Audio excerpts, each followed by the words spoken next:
How's it going, everyone? Welcome back to Midnight Drive Media.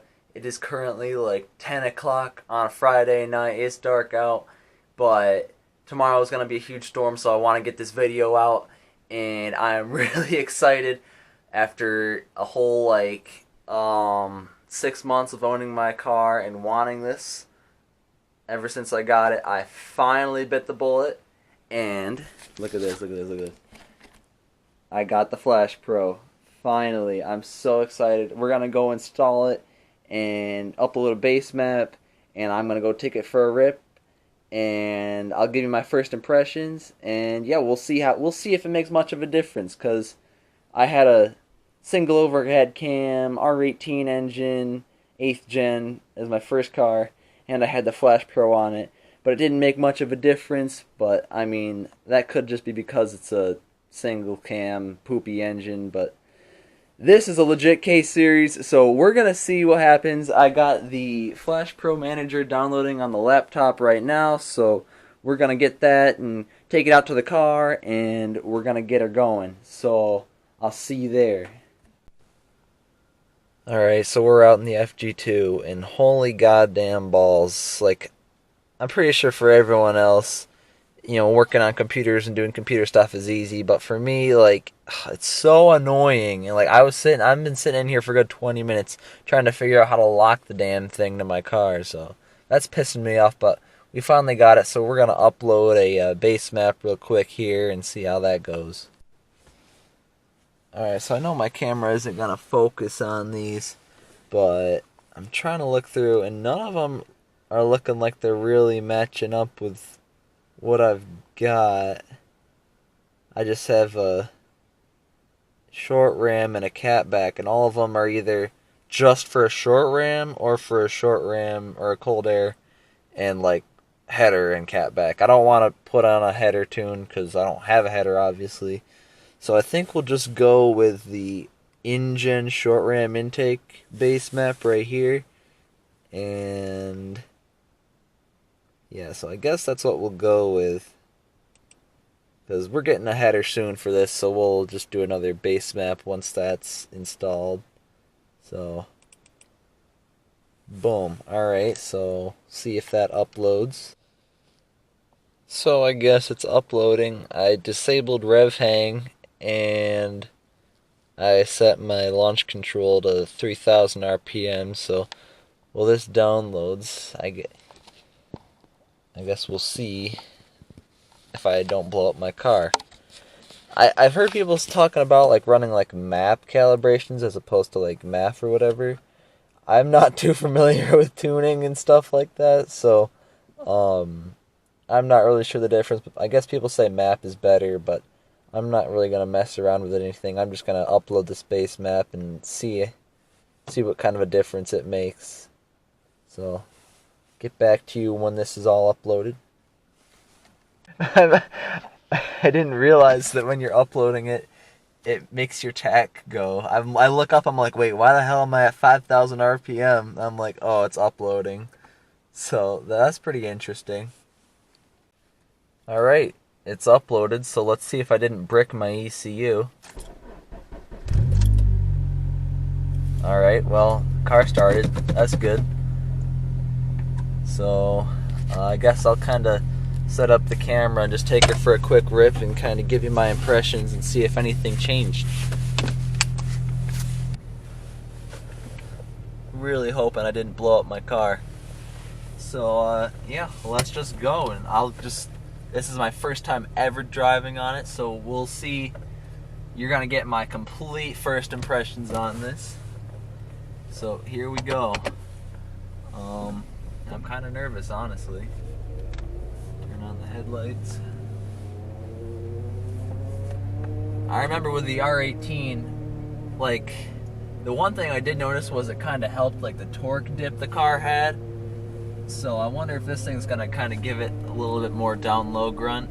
But, hey, here we go. Getting out on the main road.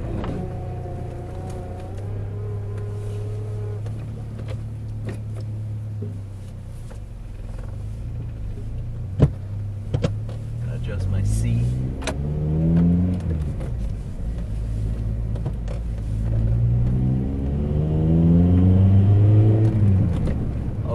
rev hang is gone. Holy shit.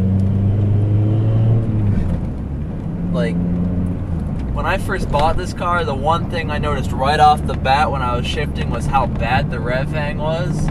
But holy crap, like, the second I push in the clutch, that just drops. So that's pretty good.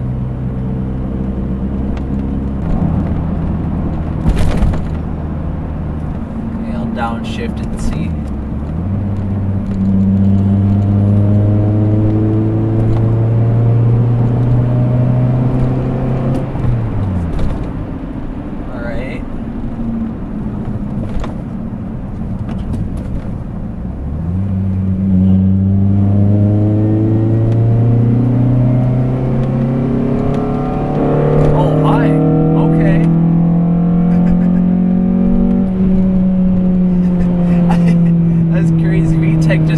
So low now. Like, I wasn't expecting that at all. It just kind of, that's weird.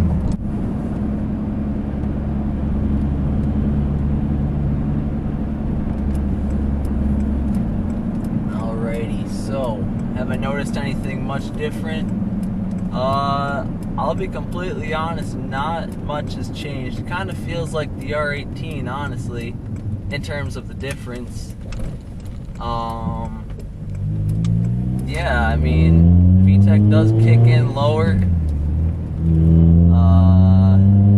And the rev, the one thing that I do notice is the rev hang is completely gone, which I really like. That's nice. Yeah, so I guess we'll see kind of after a week or two of driving, and I'll probably do like a full-on review, cause yeah, we'll see how it turns out after working or using this thing for about a week and see what kind of effects it makes on the car. But as of now, it's really not anything crazy.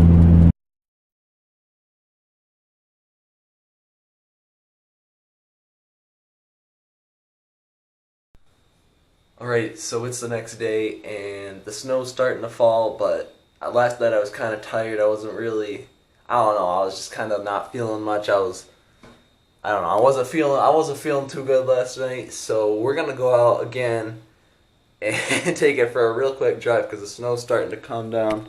I don't know if the camera's even going to pick it up, but yeah, it's coming down. So, yeah, so let's go.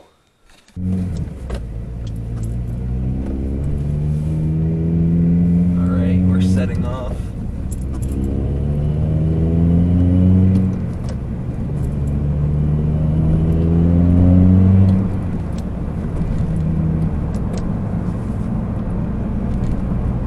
Yeah, like not much difference down in the low end. There's nothing really changed. But I mean, I guess that's to be expected, really. So I'm gonna try to do a pull to 60. Might not get a lot of grip, but let's go.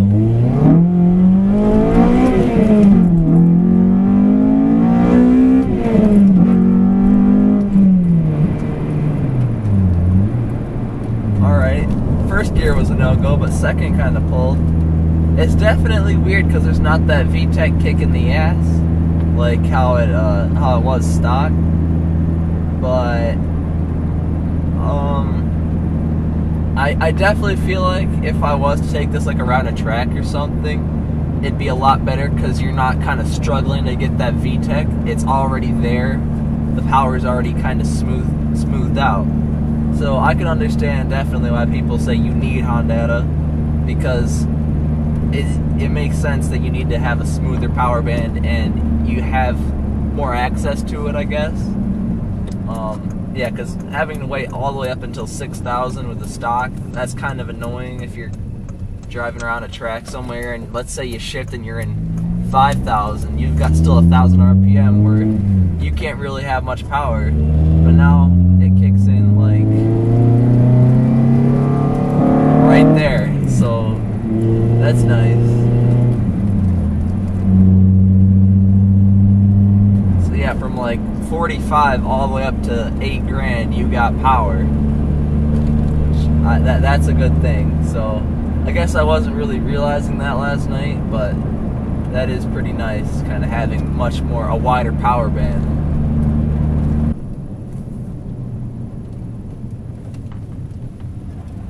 So now, do I have launch control? That's the one thing I didn't test was...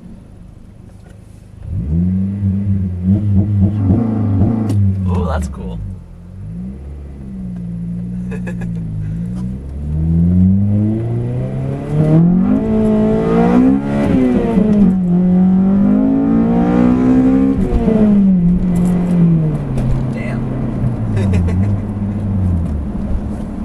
That revved out to like 86. That's weird having such a high RPM or a high rev limiter.